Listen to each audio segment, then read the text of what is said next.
안녕하세요. 네. 천하람 후보 후원 회장이다 뭐 이런 보도도 있었는데 후원 회장은 아니신 걸로.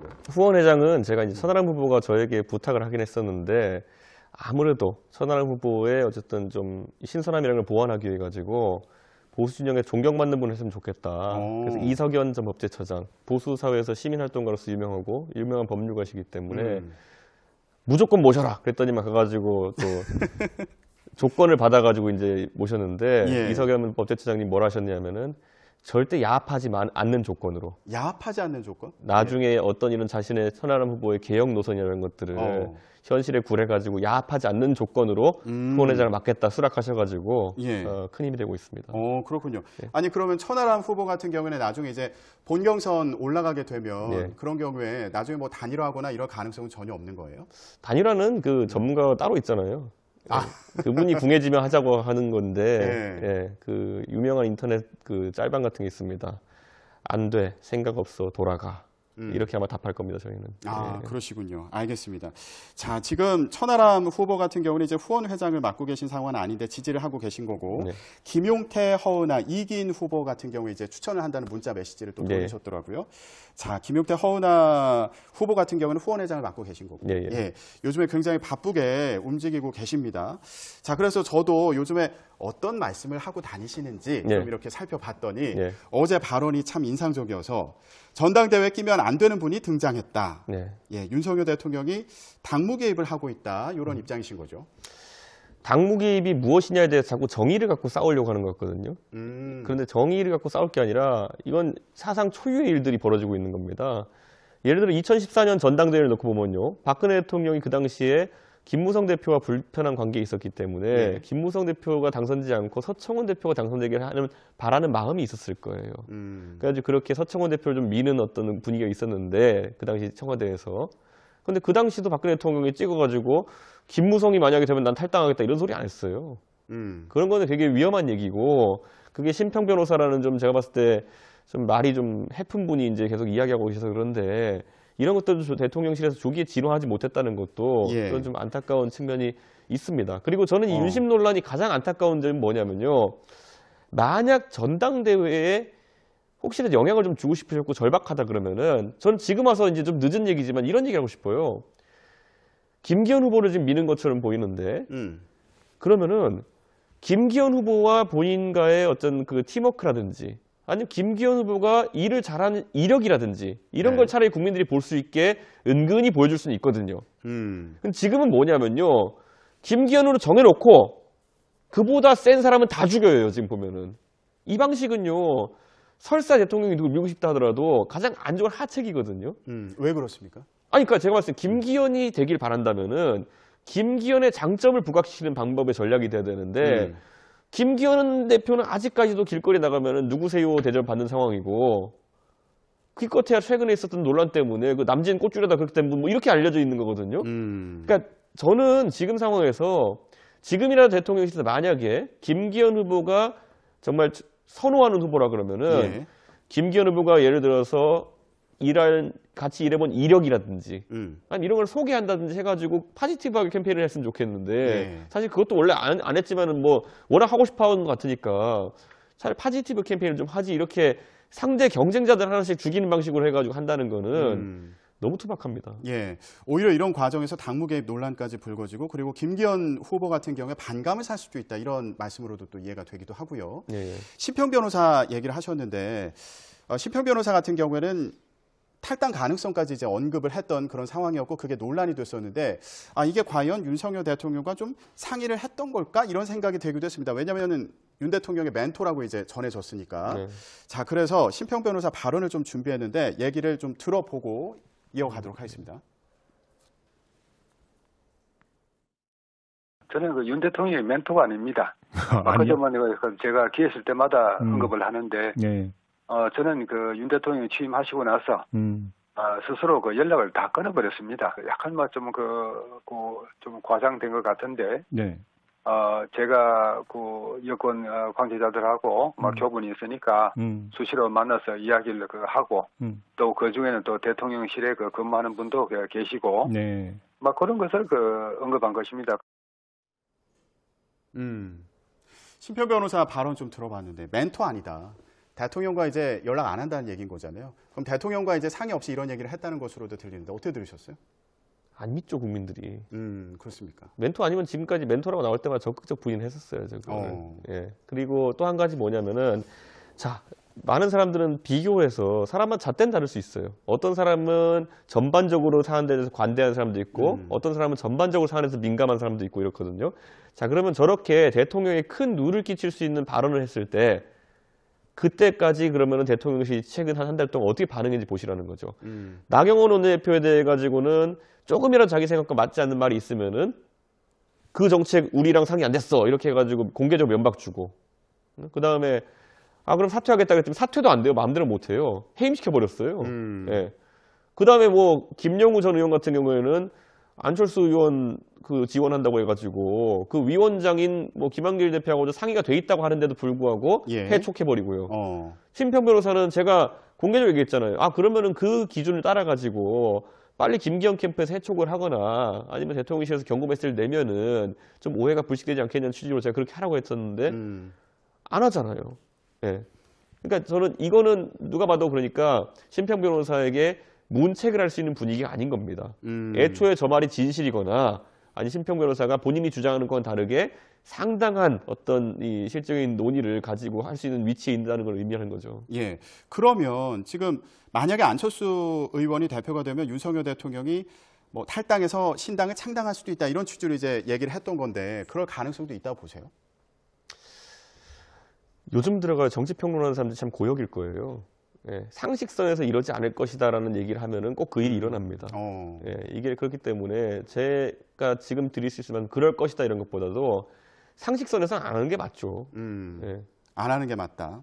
예. 그 유일하게 대통령이 탈당해가지고 창당해가지고 총선 이긴 케이스가 노무현 대통령의 열린우리당 시도일 텐데 그게 창당 시도 자체가 뭔가 멋있었던 건 아니고요. 창당 시도 자체는 굉장히 당내 내분도 많았고 투박했고 나중에 거기에 대해서 한나라당이 고무돼가지고 탄핵을 걸었다가 나중에 역풍 맞아가지고 열린우리당이 과반한 거거든요. 그러니까 그 시나리오를 누가 참고하겠습니까? 말도 안 되는 거고요. 예. 이렇게 모양 안 좋은 창당을 하는 거는 정권이 조기에 곤란한 상황에 빠질 수 있습니다. 예. 요게 만약에 현실 가능성이 좀 떨어지는 얘기다. 그렇다면 압박의 수단으로 이런 얘기를 할 수도 있는 거잖아요. 그러니까 전당대회 상황에서요. 이런 가능성에 대해서 어떻게 보세요? 뭐 그런 거죠. 노무현 대통령께서 과거에 그러니까 노무현 대통령 평가가 엇갈리는 부분이 있지만은 대통령직 못 해먹겠다. 아니면 뭐 실제 그런 마음을 느끼셨을 수도 있겠죠. 나는 열심히 일하고 싶은데 정치권과의 어떤 불협화음 때문에 내가 일하기 힘들어가지고 정치 못 해먹겠다 이렇게 하셨다 그러면은 솔직한 얘기일 수 있어요. 근데 그 말을 들으면서 많은 분들은 대통령의 어쩌면 무책임함에 약간 방점을 찍어서 이해를 했었거든요. 만약에 지금도 만약 그런 창당 시나리오 이어간다 그러면은 야 나는 너무 괜찮은 사람이야. 그런데 우리 당이 이상해가지고 내가 지금 이렇게 하고 있는 거라는 현실인식을 보여주는 거거든요. 나는 너무 뛰어난 대통령인데 당에 있는 사람들이 너무 수준 낮아가지고 당에 내가 같이 일할 수 없어라는 얘기를 할 때 창당 시나리오가 가능한 거거든요. 지금 이 방송 보시는 분들께서 생각하시기에 그 상황입니까? 대통령은 너무 잘하는데 정말 엄청난 사람인데 당이 서포트를 못 해가지고 정권이 초기에 어려움을 겪는 것인지 아니면 거꾸로인지를 한번 국민들은 냉정하게 평가할 거라 봅니다. 예. 시편 변호사가 저 인터뷰를 할 때 이런 얘기도 했거든요. 그러니까 미래 권력과 관련된 얘기를 하기도 했습니다. 그래서 그 얘기를 보면서 홍준표 대구시장의 발언도 좀 생각이 났습니다. 홍준표 대구시장 같은 경우는 과거 이명박 전 대통령 시절에 미래 권력인 박근혜 의원을 의식해서 당을 장악하지 못했고 국정 운영을 제대로 뒷받침받지 못했다. 이런 취지의 이제 얘기를 하기도 했는데 만약에 안철수 의원이 대표가 되면 본인 정치를 할 거 아니냐 이런 경우에 당과 또 정부와 대통령실이 일치돼서 한 방향으로 나가는데 좀 어려움이 있지 않을까? 이런 우려를 대통령 입장에서는 할 수도 있지 않을까요?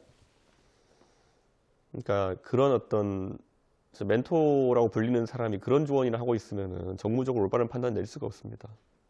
유사 이래로 보시면은요. 자, 노태우 대통령은 김영삼 대통령이 자기 뒤에 정권을 계승하는 것을 바랐을까요? 아닙니다. 바라지 않았을 것입니다. 그런데 그렇게 되었기 때문에 정권이 창출되고 나가지고 그다음에 물론 역사 바로 세우기라는 걸 했지만은 상대적으로 전두환 노태우 대통령에 대한 사면도 빨리 이루어지고 이렇게 됐던 거거든요. 자, 그러면은 김대중 대통령은 노무현 대통령 스타일을 좋아하셨을까요? 저는 그렇지 않을 거라 봅니다. 그런데도 불구하고 자신이 속했던 진영의 정권 연장을 위해 가지고 그런 선택을 해서 정권 이양을 한 거거든요. 아까 언급하신 이명박 대통령 같은 경우에도요. 이명박 대통령이 제가 그때 비대위원 했으니까 너무 잘 알죠. 이명박 대통령이 그때 박근혜 대통령의 위치를 인정하고 박근혜 대통령이 정치할 수 있는 공간을 열어줬기 때문에 정권 재창출이 가능했고 그래가지고 이명박 대통령은 박근혜 대통령 임기 동안에 정치적으로 친이계의 위상은 축소될지 모르겠지만은 자택에서 안전하게 계셨던 거거든요. 만약 그때 정권 교체가 됐으면요. 그 여러 가지 혐의로 수사받으셨던 것들이 더 일찍 일어났을 거예요. 자, 그렇다면은 지금 마찬가지로 그럼 문재인 대통령 같은 경우에도 문재인 대통령은 뭐 다른 지역의 다른 부분에 대한 평가는 모르겠습니다만은 본인의 어쨌든 대체할 수 있는 대선 후보급을 공간을 만들어주는 데 실패하셨어요. 처음에 정권이 출범하자마자 문재인 정부에서 많은 사람들이 안희정 지사의 역할을 기대했었죠. 그런데 안희정 지사의 뭐 개인적인 사건도 있지만 안희정 지사는 밀려나게 되었죠. 김경수 지사도 그런 역할이 있었는데 지켜주지 못했죠. 그 다음 마지막으로 그럼 이재명 후보밖에 없다는 상황이 됐을 때 그러면은 우리가 냉정해 봤을 때 그럼 대통령께서 현역 대통령으로서 대통령과 그 지지자들이 민주당 내에서 이재명 후보를 적극적으로 도왔느냐? 전 그건 아니라고 봅니다. 또 보면은 어느 정도는 그때 문재인 대통령 지지자들 중에서 이재명 후보가 너무 싫어가지고 윤석열 대통령을 찍은 사람도 있었거든요. 그러니까 그런 상황을 방치했기 때문에 문재인 대통령이 처음으로 5년 만에 정권을 내주는 대통령이라는 타이틀을 민주화 이후에 받은 것이겠죠. 그러니까 저는 지금도 윤석열 대통령 마찬가지인 게 뭐냐면요. 지금 뭐 이렇게 해가지고 하고 싶은 거 못하고 다 있고 하겠지만 가장 서러운 거는 정권 연장을 못 지켰을 때. 그때 서러움과 동시에 실질적인 타격이 가장 현직 대통령한테 오는 겁니다. 예. 그러면 좀 다른 관점일 수도 있는데, 그러니까 미래의 권력을 견제한다 이런 차원에서 이제 보는 것과 다르게 지금 여소야대 국면에서 대통령이 이제 추구하고자 하는 그런 국정 과제를 실현을 시켜야 되는데 어려움이 있지 않냐. 그러니까 당 차원에서도 좀 더 일체될 수 있는 인물이 당 대표가 돼야 되는 거 아니냐. 윤석열 대통령도 이렇게 생각할 수도 있잖아요. 국민들이 여기서 이제 조심하셔야 되는 게 뭐냐면요. 여당의 대표가 대통령실 또는 과거 청와대에 종속되는 구조가 어떻게 되냐면요. 이렇게 보시면 돼요. 옛날에 박근혜 대통령이 유승민 원내대표를 미워해가 쫓아내려고 할 때 보통 이런 패턴을 가져갑니다. 그 당시에 그 당시 새누리당의 의석이라고 하는 것이 뭐 180석 이러지 않았기 때문에 패스트트랙으로 뭘 강행 처리할 수 있는 상황이 아니었어요. 국회 선진화법 때문에. 근데 그 상황에서 이제 뭘 하냐면은 청와대에서 연금개혁 드라이브 같은 걸 걸었습니다. 공무원 연금개혁 같은 걸 드라이브 걸고 뭔가 원안을 줍니다. 도저히 민주당이 받아들일 수 없는 안을. 그 다음에 유승민 원내대표 입장에는 가가지고 협상을 해야 되잖아요. 어쨌든 강행 처리는 안 되니까. 그러면은 그 안에 협상 중지안이 나오잖아요. 그래서 그걸 발표하니까 청와대에서 뒤통수를 치는 겁니다. 국민을 배신하고 민주당과 야합했다. 이렇게 때려버리는 겁니다. 그러면 대부분의 국민들이 사안을 자세하게 들여다보지 않기 때문에 아, 대통령이 저렇게 얘기하는 거 보니까 유승민이 진짜 야합했나 보구나. 이렇게 생각하고 공격을 하는 거거든요. 지금 같은 용산의 정책 인식이라고 한다면요. 그것이 어떤 아젠다가 될지 모르겠습니다만은 어디선가 관료가 써온 그냥 안 하나를 들고 올 거예요. 그래서 대표나 원내대표한테 이거 해 이렇게 할 거예요. 그렇게 했는데 못하면은 거기서 이제 국민 여러분 이 정치권이 뭐 이 야합을 해가지고 연금 개혁안도 통과 못 시키고 뭐 이런 거거든요. 보면은 그거 하려고 지금 하고 있는 거예요. 그러니까 이 합리적인 당청 관계 또는 합리적인 요 대통령실과 당의 관계라고 하는 거는 대통령의 의지에 달린 겁니다. 예. 대통령이 애초에 자기가 미워하는 정치인들을 그렇게 괴롭히기 위해 가지고 정책을 이용하기 시작하면요. 누구도 당해낼 재간이 없습니다. 그게 안철수가 아니라 김기현 의원이 당선된다 하더라도 결정적인 순간엔 그렇게 됩니다. 예. 결국 합리적인 정책을 위해서 견제와 거리두기가 필요하다는 말씀으로도 이해가 되는데 그렇다면 안철수 후보는 괜찮은 겁니까? 안 괜찮다니까요. 제가 말씀드렸잖아요. 당 대표로서. 안 괜찮다니까요. 어떤 부분에서 그럴까요? 그 당청 관계, 대통령실과 당과의 관계는 뭐냐면요. 무조건 대통령실이나 청와대가 어떻게 하냐에 달린 겁니다. 당을 공경에 빠뜨리기 위해 가지고 아까 말했던 건 이상한 숙제를 내준다든지 이런 거 하지 않는 게 중요한 거거든요. 근데 그런 경우에 안철수 의원 같은 경우에 뭐 견제라든가 거리 둘 수 있는 그런 역할을 할 만한 인물이라고 보시는지 평가를 어떻게 하시는지 그것도 궁금합니다. 이런 거예요. 그러니까 김기현 대표는 아마 자동문일 거고요. 이렇게 용산이 다가가면 자동씩 열리는 거고. 안철수 대표 정도면은 뭐 이렇게 좀 그래도 저항 있는 회전문 같은 거 밀고 들어가야 되는 이런 걸 거고, 천하람 후보 같으면 깐깐하게 체크할 겁니다. 가지고 이 정책이 말이 되는지 안 되는지 걸 체크할 것이고, 그래도 공천 명단이 와도 이 사람은 능력이 안 됩니다. 시험에서 떨어졌습니다. 이런 거 할 사람이 천하람 후보인 거죠. 예. 야합하지 말라 이제 그런 얘기를 이석연 변호사께서 하신 그 말씀이 딱 그겁니다. 보면은 오히려 그 안에서 억제기가 있어야지만이 결국에는 보수 정권이 재창될 수 있다라는 것. 예전에 이명박 대통령께서 물론 본인의 아이디어대로 논리가 있어서 그랬지만은 행정수도 이전에 대해서 반대했을 때 그때 박근혜 대통령이 행정중심 복합도시를 해야 된다라고 해가지고 결국에는 세종시가 지금 탄생한 것이거든요. 물론 세종시에 대해서 여러 가지 입장이 갈릴 수는 있겠지만은 당내의 어떤 의견과 그에 대한 이견이 같이 존재한다는 것은 굉장히 좋은 상황인 것입니다. 왜냐하면 어떻게 결론이 나도 점수를 이쪽에서 먹을 수 있거든요. 예. 그러면 그런 얘기들도 하잖아요. 윤석열 대통령 같은 경우는 이제 총선에서 본인의 이름으로 이 총선 승리를 이끌어야 된다 이런 얘기를 하는 경우도 있는데 지금과 같은 상황이라면 오히려 마이너스다. 이렇게 평가하시는 거예요. 제가 이거 하나 얘기할게요. 국민의힘이라는 보수 정당이 이제 새누리당 시절부터 이렇게 한나라당 시절부터 오면서 선거에 크게 이기고 연달아 이기고 나가지고 선거 이후에 선거를 분석하는 백서를 안 만든 적이 없었습니다. 그런데 지금 대선과 지방선거에 있어서는 백서 작업이 없습니다. 그렇습니까? 백서가 뭡니까? 우리가 잘한 것은 잘한 것대로 기록해놓고 부족한 것은 보완점으로 과제로 남기는 것이 백서를 만드는 과정이거든요. 그러다 보니까 지난 선거 때 누가 잘했고 누가 못했는지가 기록으로 남아있지 않아요. 아까 그래서 말씀하신 것처럼 대통령실에서 이런 얘기하죠. 다음 총선은 대통령이 책임지고 치르는 선거다. 이렇게 돼 있는 거예요. 그러면 우리 당 지지층 냉정하게 생각해 봐야 돼요. 지난 대통령 선거에서 누구가 공을 세우고 누구 때문에 이긴 거냐를 아주 면밀히 분석해야 되는 거거든요. 각자의 공이 있겠죠. 그건 적어도 많은 국민들이 기억하는 건 뭐냐면은 대통령하고 예를 들어 저랑 갈등 관계가 어느 정도 있었을 때라든지 아니면 선거 캠페인을 윤핵관이 주도했을 때 그때 지지율이 어땠는지를 다 기억할 겁니다. 이재명 후보에게 많게는 10%까지 뒤지던 시절도 있었거든요. 그러다가 캠페인이 바뀌면서 이제 캠페인 한번 갈아엎고 그 다음에 AI 윤석열의 뭐 호남 편지에 그리고 뭐 이런 비담 주머니류가 나오면서부터 다시 역전을 하기 시작한 거거든요. 그런데 저는 이걸 냉정히 봐야 돼요. 그런데 대통령실의 인식은 그것과 다르다는 거죠. 최근에 대통령실이 하는 얘기를 종합하면 이거예요. 이준석 때문에 크게 길벌 많은 걸 작게 이겼다. 그러니까 이준석은 마이너스라는 거 아니에요, 공이. 자, 그러면은 안철수 단일화는 실제로 마이너스였다. 최근에도 그것도 얘기했죠. 그럼 이준석도 안철수도 공이 없는 거예요. 이 사람들은 방해 공작을 했다는 거예요, 자기한테 오히려. 그러면은 내가 너무 위대해가지고 이 방해 공작을 뚫고 난 된 것이다라는 인식이 있기 때문에 그 말을 하는 거거든요. 그 인식에 많은 지금 방송 보는 분들이 공감할까? 지난 선거에서 위대한 대통령 후보가 위대한 캠페인을 해가지고 방해 공작을 뚫고 당선되었다는 그 용산의 인식이 과연 국민 다수가 인식하는 정설인가? 왜냐하면 총선을 맡아 치르겠다 그러잖아요. 그러니까 불안하잖아요. 이제 사실 정상적인 사람들이 보기에는. 전 불안해요. 그렇게 한다고 하니까. 알겠습니다. 자, 지금 이런 상황을 보면 당권 주자들 사이에 이제 경쟁이 더 치열해져 가는 그런 상황으로 보입니다. 어제 또 결정적인 장면이 있었습니다. 나경원 전 의원이 김기현 의원 만나서 오찬 회동을 했고 역할을 하겠다. 이렇게 얘기했습니다. 이게 김기현 의원 이제 지지를 하는 거다. 이렇게 해석이 되고 있는 상황인데 근데 나경원 전 의원 같은 경우는 사실 얼마 전까지만 해도 전당대회에서 역할이 없을 것이다. 할 역할이 없을 것이다. 이렇게 얘기하지 않았습니까? 근데 입장이 좀 바뀐 거예요. 예, 그 배경은 어떻게 보세요? 사실 어제 이제 우리 천하람 후보가 방송 나가서 이제 얘기했는데 너무 이제 익살스럽게 표현해서 제가 좀 공감했던 부분이 뭐냐면은 사실 아마 자료 화면에 있으면 좀 띄워주셨으면 좋겠는데 그 식당에서 나오면서 그 사진을 보면서 많은 분들이 좀 어색하다는 느낌 받았거든요. 그런데 저 사진 보고 이제 천하람 후보가 뭐라고 묘사했냐면요.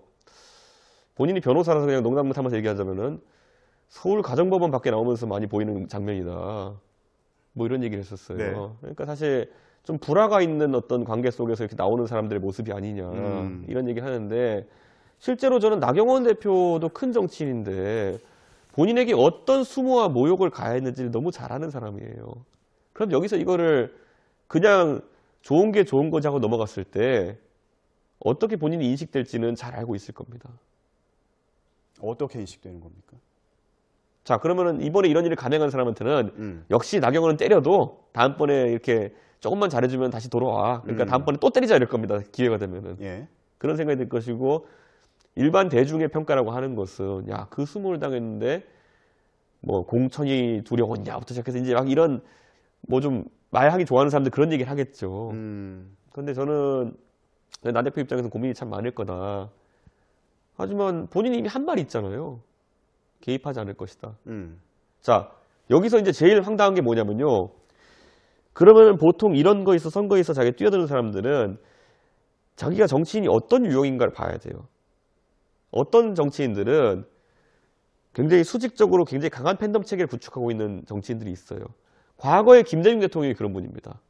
김대중 대통령은 당을 창당하든 뭘 하든 어쨌든 지역으로 기반을 해가지고 그쪽으로 선생님이라고 하는 표가 있었어요. 그런 분들은 파격적인 정치적 행보를 하면서 다녀도 됩니다. 그건 잘 보면은요. MB 대통령 같은 경우에는 보수 진영에서 압도적인 표로 당선, 표는 제일 많이 당선된 대통령인데 의외로 팬덤은 약했어요. 그러니까 MB 대통령이 퇴임한 다음에는 사실 많은 분들이 그분을 위해서 뭐 이렇게 뭐 정치 활동을 하고 있지는 않았거든요.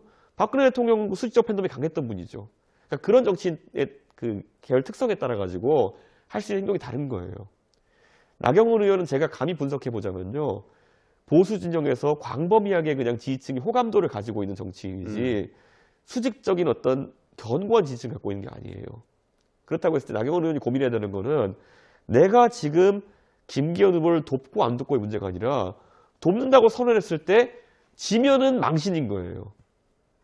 네, 자기 표가 없다는 걸 증명하는 것이기 때문에. 그렇기 때문에 이거는 지금 그다지 능동적으로 뛰어들 판이 아닙니다. 제가 객관적으로 봤을 때는. 하지만 제가 항상 얘기하는 것처럼 정치평론은 상식으로 하는 게 아니라 예, 사람의 특성까지 고려해야 되는데 예. 할 수도 있을 것 같은 생각이 듭니다. 예. 그러면 시간이 얼마 없어가지고 네. 제가 질문 두 가지를 더 드려야 돼서 간단하게 그러면은 나 전 의원 같은 경우에 어쨌든 지지 선언한 거다 이렇게 해석이 되고 있는 그런 상황인데 이게 표심에도 영향을 미칠 수 있는 상황입니까? 결과에 어떻게 보세요?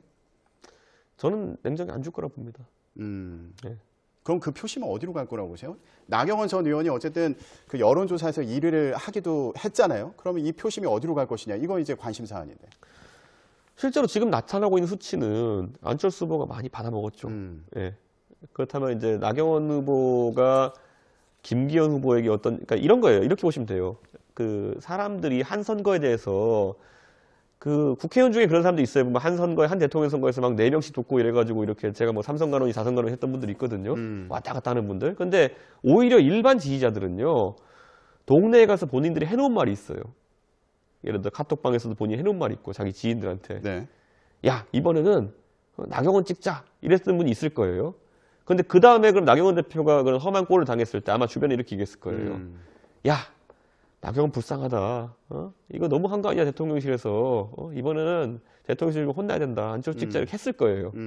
이 사람이 그때 갑자기 나경원 대표 돌아왔다 그래가지고 주변 지인들한테 야 그럼 나경원이 한다니까 또 이제 여기 이거는 동네에서 본인이 그냥 우스운 사람이 되는 거기 때문에 보통 그런 말을 안 해요. 그렇기 때문에 여론 형성이라는 거는 보통 표가 뒤집히는 거는 한두 번 정도로 넘어서기 힘들어요. 그 선거 레이스에서. 그런데 이미 그 나경원 지지하셨던 분들은 얼마나 동네에서 면이 없겠습니까? 지금 보면 이렇게 움직이면은. 네. 자, 그래서 결국에 지금 김기현 후보나 이제 안철수 후보나 비판적으로 이제 말씀해 주셨는데 천하람 후보 같은 경우 야합하지 않을 후보다 당대표가 되면 이렇게 말씀해 주셨습니다. 근데 천하람 후보 인터뷰를 보니까 이준석의 아바타가 되지는 않을 거다. 저 이 발언도 이제 또 인상적이었습니다. 이것도 좀 궁금하더라고요. 그래서 이준석 전 대표가 지금 천하람 후보를 이제 지지하고 있는 그런 상황인데 이거는 지금 상황에서 득이 되는 건가, 톡이 되는 건가? 어떻게 보세요? 그런 걸 잘 생각해 보시면요. 지금 상황에서 무조건 득입니다. 왜 그렇습니까? 천하람 후보가 굉장히 훌륭한 자질을 갖췄음에서도 상대적인 인지도나 이런 것들이 부족한 상황 속에서는 제가 끌고 가는 겁니다. 제가 끌고 가면서 천하람 후보에게 인지도를 보충해 주고요. 그 다음부터 천하람 후보가 저보다 큰 사람이 되는지는 역량치에 달린 겁니다. 유튜브 많이 보시는지 모르겠지만은 최근에 비슷한 사례가 있었어요. 여행 유튜버 중에 보면은 처음에 빠니보틀이라는 사람이 유명했어요. 그렇죠. 지금도 유명하지만은 그 사람이 그런데 곽튜브라는 사람 대국 다니기 시작하면서 곽튜브가 어느 정도 이제 같이 방송 나오면서 인지도가 높아지니까 요즘은 곽튜브 하는 그 곽준빈 씨가 갖고 있는 그 특징 때문에 오히려 곽튜브 하는 분을 더 방송에서 많이 부르고 대중적 관심이 높아진 상황이거든요. 그게 우리 전략입니다. 저는 지금 빠니보틀 역할을 해야 되는 겁니다. 네. 알겠습니다. 네. 자, 오늘 모시면서 책 얘기도 좀 하려고 했는데 책 제목이 거부할 수 없는 미래더라고요. 저희가 아까 또 미래 권력에 대해서 얘기를 해가지고 내용이 좀 궁금했는데 요거 며칠 날 출간하십니까? 지금 이미 어제부터 예약이 이제 들어갔고요. 온라인 서점에서 제 이름 검색하시면 책이 뜹니다. 예약하실 수 있고 이번 책에 그냥 제가 재밌게 해보려고 했던 건 뭐냐면 책 전체에 윤석열 이름 세 글자 빼려고 노력했습니다. 네. 그런 시의성 있는 책이 아니라 뭔가 대한민국에 있어가 좀 비전을 한번 세팅해보고 싶었어요. 그러니까 저는 문재인 정부 때 제가 비판했던 게 뭐냐면은 아니 아무리 그렇지 문재인 정부 때는 산업을 없애기만 하고 예를 들어 원자력 산업 없애기만 하고 왜 어떤 산업을 진흥하겠다 같은 것이 없느냐. 나름 이런 것들 고민 막 하면서 책 써가지고 넣어놨는데 길게 팔리는 가늘고 길게 팔린 책을 쓰고 싶었습니다. 알겠습니다. 어떤 내용인지 궁금한데 한번 살펴보고 또 모셔가지고 그 얘기도 나눠보도록 하겠습니다. 국민의힘 전당대회 상황과 관련해서 얘기를 해봤는데요. 오늘 국민의힘 이준석 전 대표와 함께 얘기 나눠봤습니다. 말씀 고맙습니다. 네.